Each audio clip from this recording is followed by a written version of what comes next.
Hello and welcome to this first video for the Discernment 2 Methods class.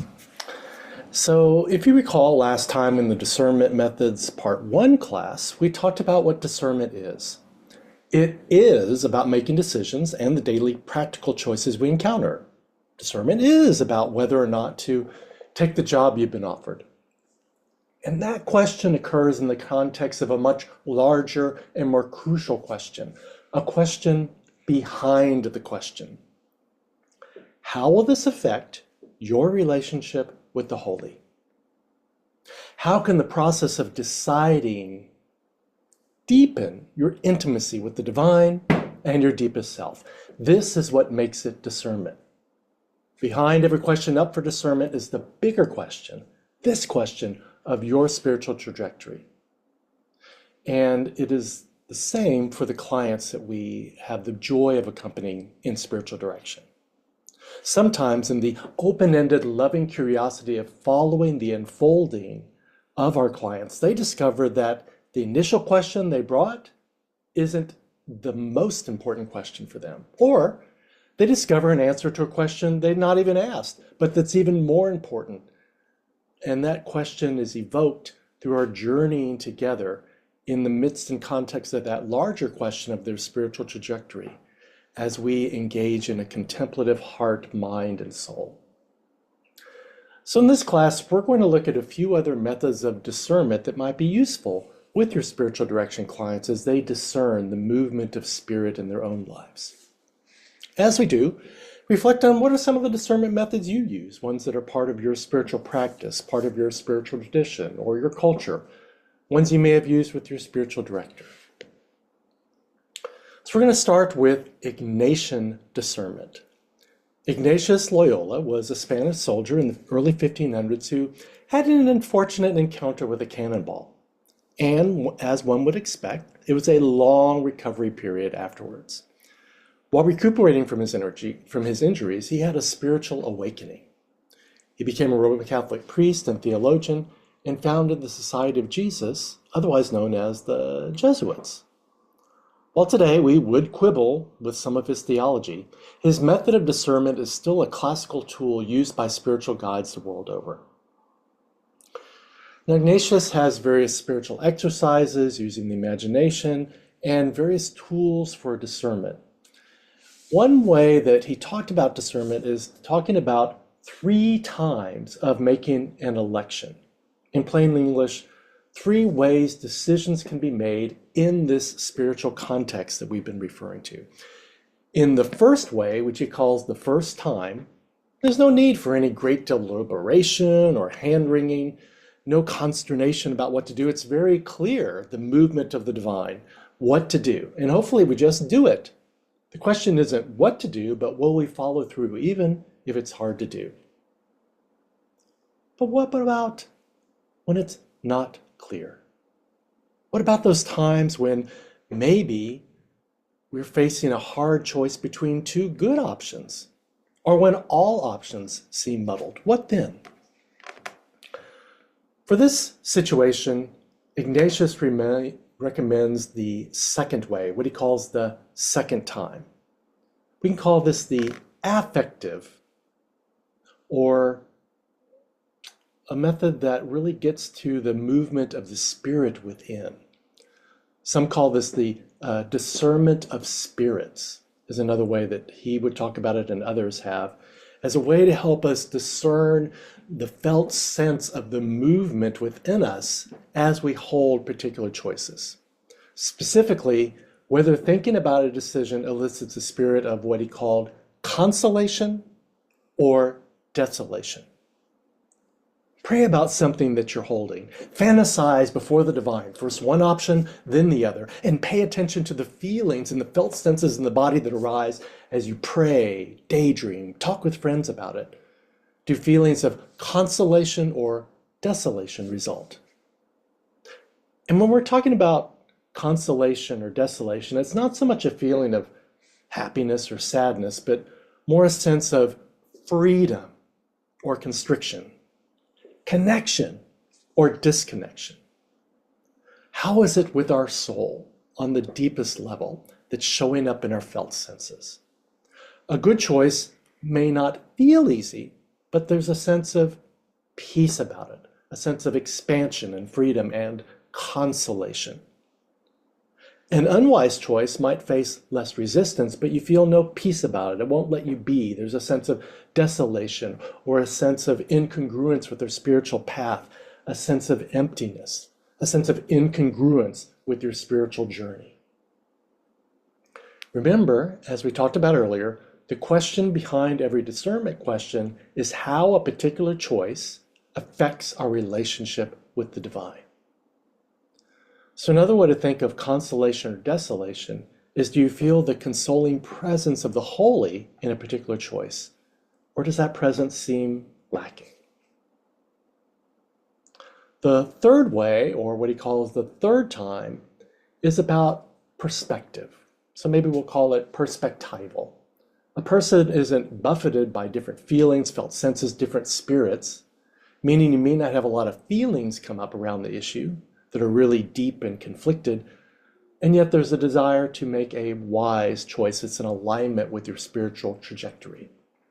When this is the case, Ignatian invites us to do a series of guided meditations. So he says, first, we put everything into God's hands or into the lap of the Divine Mother and let go, surrender. Then we come about it from another perspective, imagining what advice we might give to someone who had the same issue. And then going around a little further, imagining being on your deathbed at the end of life, looking back at this decision. What does it look like from that perspective? And then moving around a little more to another perspective. Encouraged that you imagine, Ignatius encouraged this, that you imagine you're standing before God's throne at Judgment Day looking back in the decision. So for most of us in our theology, we'd probably want to update that perspective to imagine you and the divine doing a life review in the context of the cosmic story, the story of how your life fits into the one life, into the unfolding cosmic story of the universe and the holy, of the evolving raising of consciousness. However your particular cosmology holds the meaning of life, the bigger story beyond your one individual life. What does it look like from that perspective, from the perspective of the web of all life? As you take the furthest, highest perspective possible and look at this choice, what does it look like from that perspective?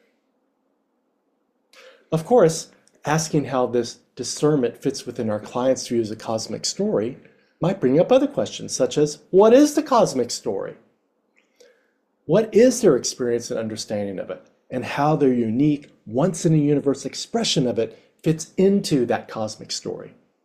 That, of course, is in the question behind the question at hand, and is the ultimate discernment and rich material for spiritual direction. So let's take a look at a very brief review of this through a short PowerPoint. So when we think about Ignatian discernment, we're really thinking again about these three different times or elections.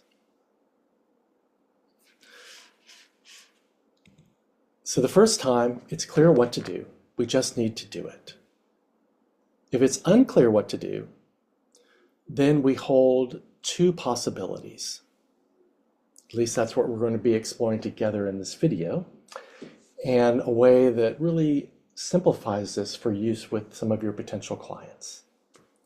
So if it's unclear what to do, so if it's clear what to do, but there's resistance, then that's what you can explore with your directee and bring in their knowing of the holy to help them explore those places within them that have some argument with what seems to be the clear way forward. However, life is so often unclear. So when that happens, is the sense within us, or if we're working with a client within our client, is it more that there are so many pros and cons and there's a lack of clarity and wanting to make a wise decision? Or there are a lot of spirits, a lot of emotion churning. If the emotion is really up and churning and the body has all these conflicting senses about the decision, then the affective approach, the second time, may be most useful because we're being buffeted by different spirits. We or our clients can then live into each felt sense, each emotion, and discern the freedom or constriction, the consolation or desolation, and move through that together. Or we can choose the perspectival approach and look at the situation from all these different perspectives. So again, the second time, entering into the divine presence, surrendering into the Divine Mother, pray or meditate silently about what it is we desire, or the question at hand, and all the different aspects of what we're discerning. And then start to pay attention to the feelings that arise during this prayer and meditation. Is there a sense of consolation or desolation, freedom or constriction with each option, connection or disconnection? And accepting without judgment with whatever is noticed, because it may unfold a little bit more. And in a spirit of non-judgment, it's more likely to go to deeper and deeper levels and all the nuances unfold until there's greater clarity about whether it is a freedom or a constriction, whether it is a consolation or a desolation. And then giving thanks for these feelings because they're messages, even the unpleasant ones, as a gift from the sacred, as messages from the deep spirit within. And of course, this then provides an opportunity and direction to unpack the possible meanings together and see what the implications are for these intimations of the holy that often come beyond words in our body and our emotion, and yet there's a knowing and a veracity to them, particularly as we pay attention to them and allow each one to speak and each one to really have the loving look of compassion that each of them has messages. And as we do, we'll get clearer and clearer, or we can help our clients get clearer and clearer with the support of the divine. Is this a freedom or a constriction, a consolation or desolation, as we discern the options before us? The third time, the third election, again, was the perspectival, looking at the issue or the question or the discernment from different perspectives. Once again, we're surrendering to the hands of the divine.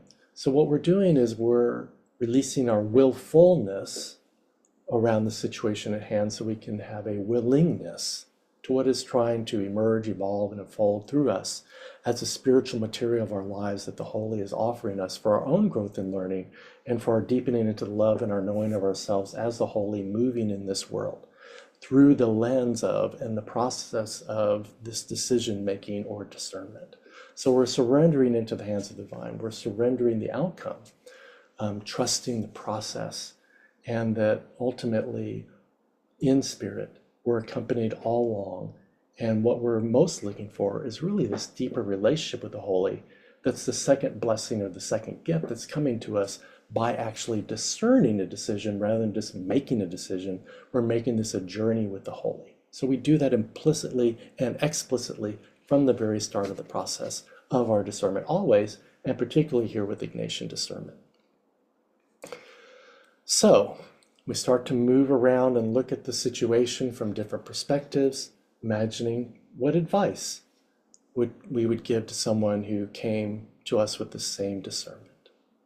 So this is what you'd invite your client to do. Then you might say to your client, after that's been explored, imagine you're at the end of your life, looking back at this discernment. How does it look from that perspective?